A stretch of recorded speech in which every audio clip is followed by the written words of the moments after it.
শুভ সকাল বন্ধুরা, আশা রাখছি আপনারা সকলে খুব ভালো আছেন। আমার এই ছোট ছোট ব্লগ ভিডিওসগুলো আপনাদের যদি ভালো লেগে থাকে অবশ্যই একটি লাইক আর কমেন্ট শেয়ার করে জানাবেন আপনাদের কেমন লেগেছে। জেঠুর বাড়িতে যাওয়ার আমাদের অনেক দিনেরই ইচ্ছে ছিল, কিন্তু বললাম না, এই যে দৈনন্দিন রুটিনের কাজ, সকাল থেকে উঠে একদম রাত অবধি সেই সমস্ত কাজ সামলে জেঠুর বাড়িতে যাওয়াটা সত্যি আমাদের জন্য একটু চাপের। কারণ জেঠুর বাড়িটা অনেকটাই দূর, আমাদের শিলচর শহর থেকে প্রায় নরসিংহপুর একটা জায়গা আছে যেটা সোনাই হয়ে যেতে হয়, তো সেখানে।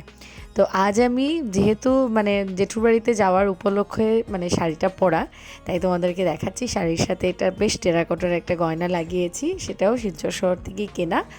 আর যাওয়ার পথে এত বড় বড় হাইওয়ে রাস্তা দেখে তো জাস্ট আমার চোখটা ধাঁধা হয়ে গেল, কারণ অনেক বছর হয়েছে জেঠুর বাড়িতে যাওয়া হয়নি। আর জেঠু সবসময়ই বলে যে ওনাদের বাড়িতে যাওয়ার পথে রাস্তাটা এখন ভারী খুবই সুন্দর হয়েছে। তো যাওয়ার পথে জেঠুর বাড়িতে আমার তো ভাইয়ের যে ছেলে, ও আমাদের এখানে সচরাচর আসে, তো তার জন্য একটু চকলেটস আর একটু বিস্কিট ভুজিয়া এগুলো নিয়ে নিলাম। তো অটো করেই যাচ্ছি, কিন্তু যাওয়াটা একদমই চাপের না। আগে যখন যেতাম কখনো, তখন বেশ একটু রাস্তা খারাপ থাকার কারণে কিন্তু যাওয়ার ইচ্ছেটা চলে গেছিলো, কিন্তু আজ গিয়ে বুঝতে পারছি যে বেশ রাস্তাটা ভালো হয়েছে জানেন। আর পুরো এটা মিজোরাম সাইডের রাস্তা, তো 4 লাইনের পুরো রাস্তাও খুব ভালো।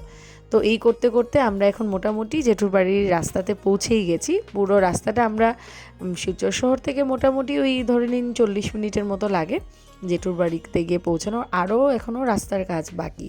তো চারিদিকে মোটামুটি ইলেকট্রিক পোলসগুলো দেখা যাচ্ছে, সেগুলো নতুন বসেছে। আর চারিদিকে অনেক দোকানপাট খুলেছে জানেন, যেগুলো আগে সচরাচর দেখা যায়নি। আজকে থেকে ধরে নিন 5-7 বছর আগে আমার বিয়ের পরেও যদিও আমি এসে গেছি জেঠুর বাড়িতে, কিন্তু সেরকম রাস্তাঘাট পাইনি। তবে ইচ্ছে রইল আবারও আরেকবার জেঠুর বাড়িতে ঘোরাতে নিয়ে যাব তোমাদেরকে। তবে এই ছিল বাজার এলাকা, যেখানে জেঠুদের বাড়ির একদম প্রপার একদম রাস্তাতেই।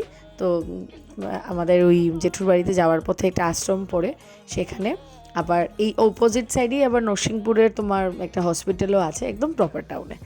তো জেঠুর সাথে পরিচয় আলাপ কীরকম আমি বলি তোমাদেরকে। জেঠু কিন্তু আমার নিজের বাবার যে বড় ভাই তা নয়, কিন্তু বলে না যে রক্তের সম্পর্ক থেকেও যে ধর্মের সম্পর্ক অনেক বড়।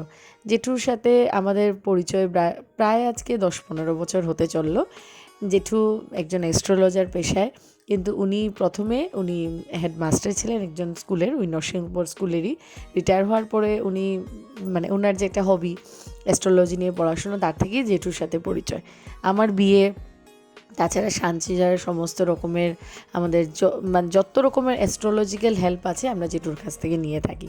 তো সেই থেকেই জেঠুর সাথে পরিচয়, ওনাদের বাড়িতে আসা যাওয়াও সেই সূত্রেই। তো এই এসে পৌঁছে গেলাম আমরা জেঠুর বাড়িতে। চারিদিকটা দেখছো কি ভীষণ ভালো লাগছে জানেন দেখতে। আর সকাল তখন কয়টা বাজে, ওই 11-11:30 নাগাদ আমরা এসে পৌঁছে গেছি। আর ঢুকতে মাত্রই সানসিজা দেখে ফেলেছে জেঠুর ড্রাইভারকে, ড্রাইভার দাদা জন্টুদা।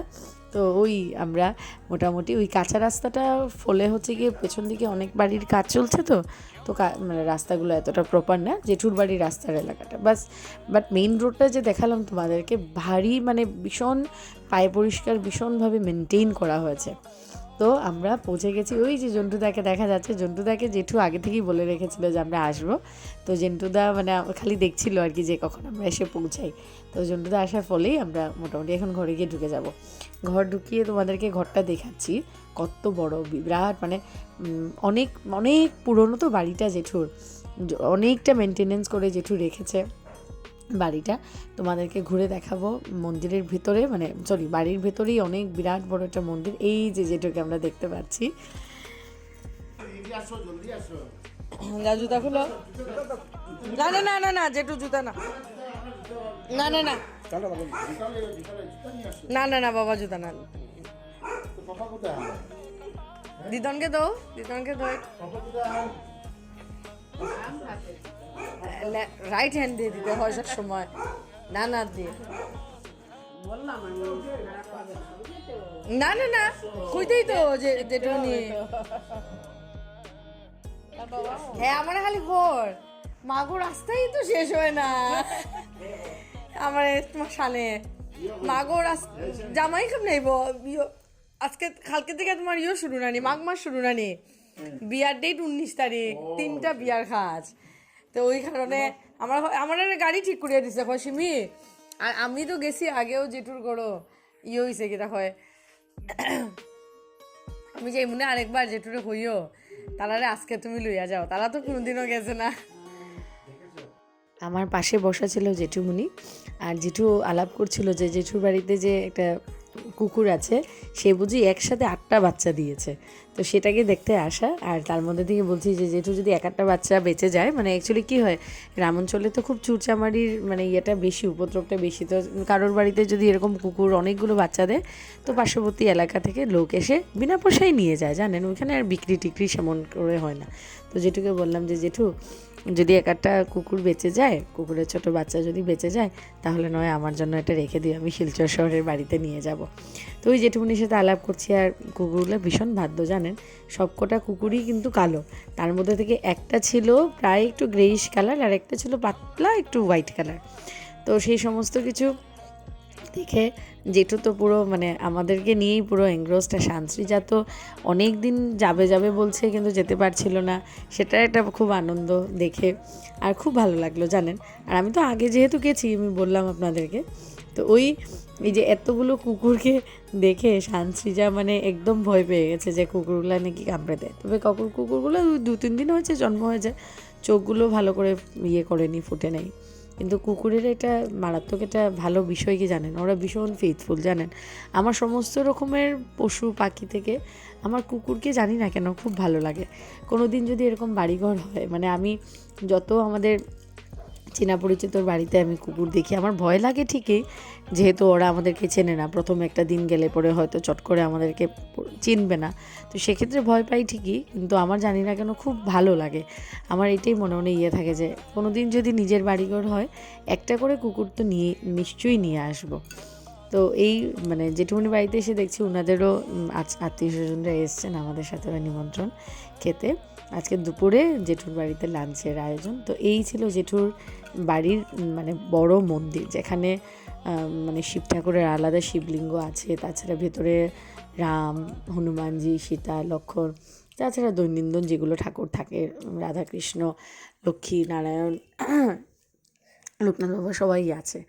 তো প্লেট ভর্তি করে জেঠুনি এদিকে মিষ্টি রেডি করে নিয়েছে আমাদের জন্য, মানে এত কিছুই মিষ্টি যে মানে এগুলো শেষ করা যাবে না। আবার দুপুরবেলার খাওয়া দাওয়া করে বাড়ি ফিরবো, বুঝতেই পারছো কতটা চাপের। তো তারপর থেকে জেঠুমনিকে বললাম জেঠুমনি একসাথে তো অনেকগুলো খাওয়া যাবে না, আর এরকম প্লেটে প্লেটে তুমি দিও না, তার থেকে বরং এটাই ভালো যে আমরা একটা টিফিন বক্সে করে যতগুলো আমরা খাচ্ছি না সেই সমস্ত কিছু নিয়ে যাই। নিজের বলে কথা না, আমার এখানে কোনো লজ্জা নেই, বিশ্বাস করুন। খাওয়া দাওয়া নষ্ট করা আমি একদম পছন্দ করি না, সেটা আমার বাড়িতেই হোক কিংবা বাইরে অন্য কারোর বাড়িতেই হোক না কেন। আমার যদি পছন্দ হয় তাহলে হয় বাড়ি নিয়ে আসবো, নয়তো বা আমি বলবো যে আমি খাবোই না, কিন্তু এটা অন্যের ভালো লাগতেই পারে, তাই না? তো এই আমাদের বৌদি মানে আমার ওই ভাই জ্যাঠাতো ভাইয়ের বৌদি খুব ভারী মিষ্টি। আজকেই প্রথম আলাপ হয়েছে, কারণ আমি যখন মানে এসে গেছিলাম জেঠুর বাড়িতে তখন বৌদি ছিলেন না, তো বৌদির সাথে আলাপ হয়নি, কিন্তু আজ বৌদির সাথে আলাপ করে ভীষণ ভালো লেগেছে। এক তো মানে আমার শান্তিজাকে এত ভালোবাসা দিয়েছে কি বলবো। আর এদিকে এই তো মানে সৃজা একটু ব্যথা পেয়ে গেছে, তো বৌদি তো একদম ক্রিম টিম নিয়ে সৃজাকে একদম আদর করে কিভাবে মানে ইয়েকে রাখবে, কারণ মানে জেঠুর ছেলের দিকে মেয়ে নেই আর কি, মানে জেঠুর সৃজাকে খুবই ভালোবাসে আর কি। শান থেকেও সৃজাকে খুব বেশি ভালোবাসে, জেঠুর মানে নাতনিকে নিয়ে মানে ভীষণ পজিটিভ। তো এই যে কটা মানে কুকুরকে দেখছো, সাথে বিড়ালও আছে ওদের বাড়িতে জানেন। এই দেখেন মানে মার যে একটা আদর তার সন্তানের প্রতি, সেটা পশু পাখি হোক কিংবা আমাদের মানুষই হোক না কেন, সবগুলো কুকুরকে ধরে ধরে নিয়ে গিয়ে ভেতরে ঢুকাচ্ছে। দেখুন মানে এত আজব একটা কেস, মানে আমি আমাদের বাড়িতে যেহেতু নেই আমরা সেই উপলব্ধিটা হয়তো করি না, কিন্তু জেঠুমনি বলছিল যে যতবার বাচ্চাগুলোকে এনে রোদে দেওয়া হয়, ঠান্ডার দিন স্বাভাবিক বাচ্চাগুলোর তো রুমের ভিতরে ঠান্ডা লাগবেই, তো ততবারই নাকি কুকুরগুলো মুখে নিয়ে মানে ওর সেফ সাইডে নিয়ে রাখে তার মা। এই করতে করতে আমাদের দুপুর কেটে গেছে, এখন দুপুরের খাওয়া দাওয়ার পালা। দুপুরে খাওয়া দাওয়ার মধ্যে খুব ভালো ভালো আইটেম ছিল, তোমার বিচির ডাল দিয়ে মাছের মুড়িঘণ্ট, তারপর 2 রকমের মাছ ডাল। তারপর থেকেও আবার বৌদি বলছিল এগুলো নাকি আমাদের ভালো লাগছে না। বিশ্বাস করো মানে কি হয়, সকাল দিকে এত কিছু খেয়েছি, তারপরে এখন আবার দুপুরবেলা, তাছাড়া বৌদি এতগুলো ভাত, মানে বিশ্বাস করতে পারছো যে কি পর্যন্ত খাওয়া দাওয়া। তো মোটামুটি বৌদির বকাঝকা খেয়ে, জেঠুর বকাঝকা খেয়ে, জেঠুমনি বলছে না না খাইয়া যাইতেই লাগবো যাইতেই লাগবো। তো এগুলো সব কিছু করে মোটামুটি আমরা এখন চলে এসেছি পাশের ঠিক মানে প্লটটাতে, যেটা জেঠু এখন আলাদা করে আবার বানাচ্ছেন। মানে ওনাদের পুরনো যেহেতু বাড়িটা অনেকটাই পুরনো কনস্ট্রাকশন, তো এইটা নতুন করে কনস্ট্রাকশন করা হয়েছে। বাড়িটা আমাদেরকে বলছে যে চলো ঘুরে আসবে। তো আমরা তো বাড়ির ব্যাপারে অনেক আগে থেকেই জানি। তো আজকে 2-2.5 বছর হয় হয়তো বাড়িটা বানানো হচ্ছে। জেঠু পুরো নিজের মন মতো করে নাতিদের জন্য, ছেলের জন্য বাড়িটা বানিয়েছেন। ভীষণ সুন্দর আর ভালো লাগছে কি জানেন, এত মানে বিরাট বিরাট রুমগুলো না ভীষণ ইয়ার ফ্রেন্ডলি। আর আমার জানি না কেন মানে মানে শহরে তো থাকি আমরা, শহরে তো অনেক কিছুর ফেসিলিটিস আছে, থাকতে হয়, থাকি, আর এখানেই জন্মকর্ম সব কিছু। কিন্তু এই সমস্ত এলাকায় বাড়িঘরগুলো দেখলে না বেশ মানে একটা মানে শান্তি পাওয়া যায়, বিশ্বাস করুন। মানে মনে হয় একটা ফার্ম হাউসের মতো যদি থাকতো, 2-3টা দিন যদি কাটিয়ে আসতে পারতাম বেশ ভালো লাগতো জানেন। তো ওই জেঠুর এই জায়গাগুলো দেখে জেঠুকে ওইটাই বলছিলাম যে জেঠু কোনো একটা সময় যদি ভালো লাগে না তো 1-2 দিনের জন্য এসে তোমার বাড়িতে থেকে যাব। তো ওইটাই আর কি বলছি। তো জেঠুর বাড়িতেও কিছুদিন পর হয়তো ঘর সঞ্চার, নতুন বাড়ি বানিয়েছেন, সেটার একটা পুজো মানে পুজো দেবেন। তো সেখানে তো যাব নিশ্চয়ই, তোমাদের সাথেও ব্লগ ভিডিওটা নিশ্চয়ই শেয়ার করব। তো এখন আস্তে আস্তে আমরা যাচ্ছি পুরো ছাদে, যেটা মেইন মানে আকর্ষণ আর কি। ছাদের জায়গাটা থেকে পুরো মানে কি বলবো, মানে জেঠুর বাড়ির একদম টপেস্ট ফ্লোর থেকে, 3তলা বাড়ি তো একদম সবচেয়ে উপরে জায়গা থেকে যে পুরো যে টাউনটা যে পুরো দেখা যায় তোমাদেরকে দেখাবো। তো এইদিকে দুদিকেই রাস্তা আছে। তো জেঠু মানে একদম সবচেয়ে উপরে আর কি নরসিংহ ঠাকুরের উনি মূর্তি স্থাপনা করবেন ওই ঘর সঞ্চারের দিন। তো ওই জায়গাটা দেখাচ্ছেন। আর এই যে দেখো ভিউটা, ওয়াও কি ভালো লাগছে সত্যি। মানে গ্রামের পরিবেশটা না মানে মনটাকে ভীষণ শান্ত করে, জানেন কি ভালো লাগছে, কি ভালো লাগছে। এই যে এটা হচ্ছে গিয়ে মানে এই ফ্লোরেরও একটা উপরের ফ্লোর, মানে হাফ করে বানায় না অনেকে, যেমন তোমার ইয়ে রাখে কি বলে এটা না, রিজার্ভার ট্যাঙ্কি থাকে, সে সমস্ত কিছু। তো এই দিকটা রিজার্ভারের কাজের জন্য। আর জেঠু আমাদেরকে নিয়ে যাচ্ছে এখন ওই জায়গাটাতে যেখানে জেঠু নরসিংহ ঠাকুরের ইয়েটা করবেন আর কি, উপস্থাপনাটা করবেন এখানে। তো সমস্ত কিছু মানে মূর্তির সমস্ত কিছু বানানো রেডি হচ্ছে আস্তে আস্তে। এই যে জায়গাটা, এখানে মানে পুরো শহরের অনেক উপর থেকে মানে মন্দিরটা দেখা যাবে আর কি। জেঠুর অনেক দিনেরই ইচ্ছে ছিল, তো নতুন বাড়িটা যেহেতু উনি করেছেন, তো সবচেয়ে উপরে নরসিংহ ঠাকুরের মূর্তিটাকে স্থাপনা করছেন। খুব ভালো লাগছে দেখে জানেন। আর একদম উঁচুতে তো মানে বলতে পারেন এই জায়গার থেকে আস্থা শহরটাই দেখা যায়।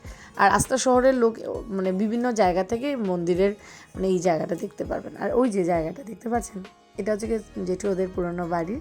আর এই যে সাথের যে একটা মন্দিরের মতো দেখছেন, ওইটা হচ্ছে কি জেঠুর নিজস্ব আশ্রম, যেখানে লোকেরা এসে দৈনন্দিনের পুজো দিতে পারে। দুর্গা মন্দির আছে, তোমাদেরকে দেখাবো, দাঁড়াও একটু একটু করে আমরাও যাচ্ছি জেঠুর সাথে, গিয়ে তোমাদেরকে দেখাবো। তো এখনও অনেক কাজ বাকি, এখনও পুরোপুরি কাজ শেষ হয়নি, আরও মাসখানেক 2-4 মাসের মতো লাগবে জেঠুর পুরো কাজ শেষ হতে। তো এইদিকে মোটামুটি নেমে এখন আশ্রমে যাওয়ার ইচ্ছে জেঠুর সাথে। তো সানসৃজা যেহেতু ঘুরতে ঘুরতেই ওদের শেষ হচ্ছে না, খালি বলছে মা আমরা আবার কবে আসবো। তো এই বড় রাস্তা করেই ঠিক জেঠুর বাড়ির পাশের প্লটটাতেই জেঠুর আশ্রমটা, ওই যে ভোলানাথ যোগাশ্রম, হ্যাঁ ভোলানাথ যোগাশ্রম, ঠিকই ধরেছি নাম।